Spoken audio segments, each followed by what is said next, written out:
Yes, indeed. So we definitely want to thank you for tuning in to the Friday Night Function tonight on the fourth night of the Spring House Sessions. And you have been listening to the professional sounds of DJ Jerome, who's in the studio with me right now, and I just want to take a second to talk to him. DJ Jerome, if you would mind, introduce yourself to the folks. Yes, sir. My name is DJ Jerome, straight out of Brooklyn, New York, Queens, New York. Got my start early in the 80s, DJing, my whole crew, everybody always DJ. What's the name of that crew? Put me on the spot. Actually, we had a lot of names, but it was the same crew, man. I just got to give a shout out to a couple of the boys. Go ahead. Rob Hubbard, Stephen Atkins, DJ Fun, otherwise known as Renato Pearson. He put out some classes. I'm going to play one of his classes tonight. All right. Yeah, so just want to give out a shout to them because they the ones that got me started in this. And everybody DJ'd, everybody loved music, and they just expanded my repertoire, so I'm really thankful to them. Just want to give them a shout out. Excellent. And you made a comment earlier, you said, what do I know about Vinyl Mania? So my question is, what do you remember about Vinyl Mania? Had to be at Vinyl Mania, brother. So for the folks listening in radio right now, what was Vinyl Mania? Vinyl Mania was the store down in New York.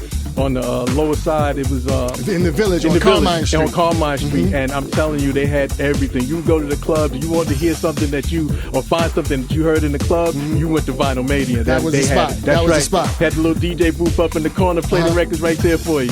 Yes, sir. I remember going into Vinyl Mania and seeing Larry Heard, actually Fingers Inc. for the first time in my life, and I was like, oh my God, like, what's that? Yes, yes. And I shout him out often, but Pal Joey was working there at the time that my cousin and I was shopping down there, and he was a really good ear even at that time before he got into production. Yes, yes. Another spot I used to shop at was Rock and Soul on 34th Street, right across from Macy's. Okay, all right. Shout out to the memory of Benji that was over there. I used to spend my whole check over there, just walk right from Macy's across the street, handing my money so I'd be back after work. All right. I come back to a bag of records and we're all hot. Hello. So listen, man.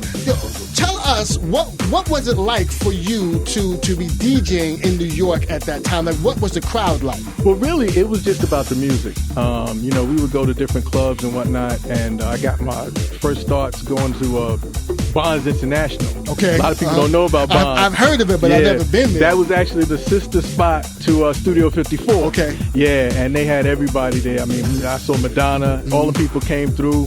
The place was huge. Ken Carpenter was the DJ.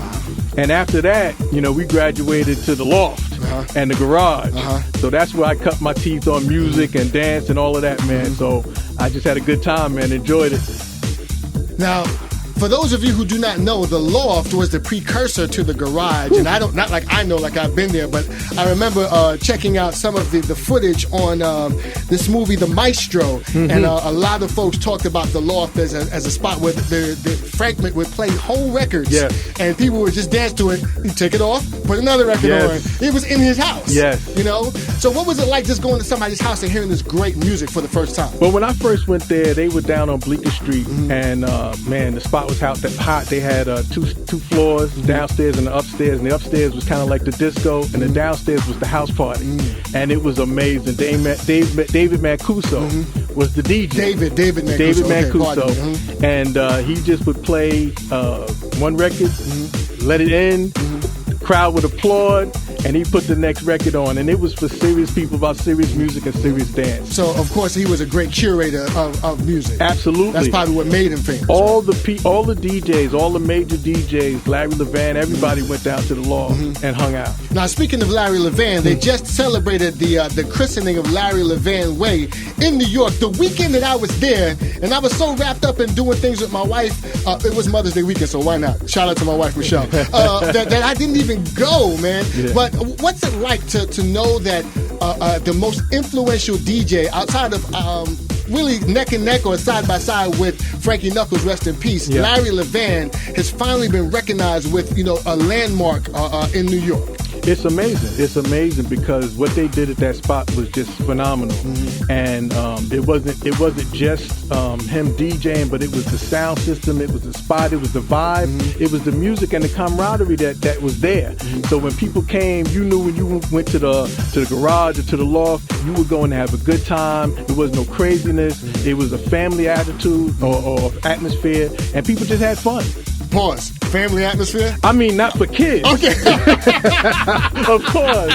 I was like, what? But it's like one love, one family, that kind of thing. We here for the music. We here to enjoy ourselves. And listen, now, do you still have your garage membership card? Actually, I don't.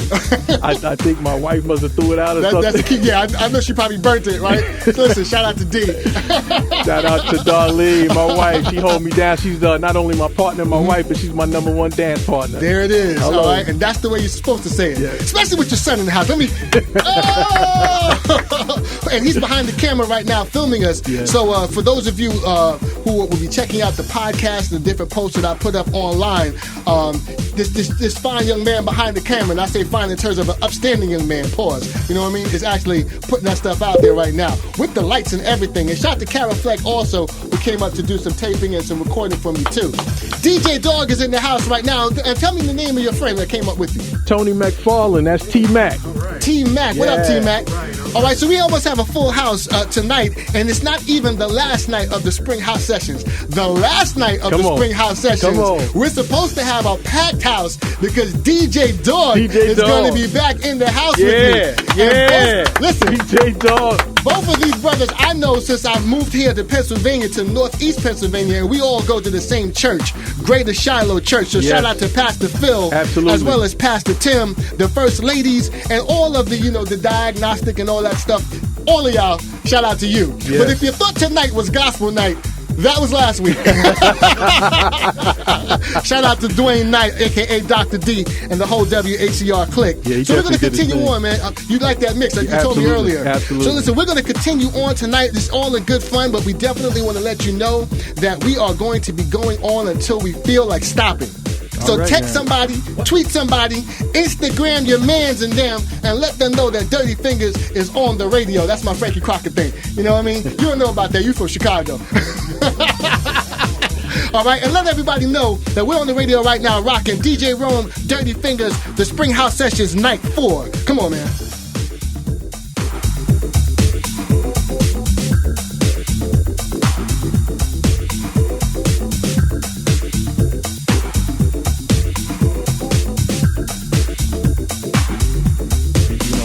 Chance to listen and enjoy. Yes. And if you didn't get a chance to listen tonight, you can always Mixcrate.com/DirtyFingers. There it is. All right. And we're going to listen. We're going to put a picture of DJ Rome on the cover of that, so you will definitely know which night he played. And listen, I want to shout out to his son also, Danny. Yeah, Danny, behind the camera, this footage will be available soon, and he's making a professional-looking video. I want to shout out Cara Fleck, who came by and took some flicks for me also. I definitely appreciate it. And also T-Mac in the other room, whose exclusive track I definitely need a copy of. That needs to not be exclusive to DJ Rome anymore. That's a hot track. I definitely like that. And listen, thank you for listening. I'm now going to leave you in the hands of the BBC. So good night.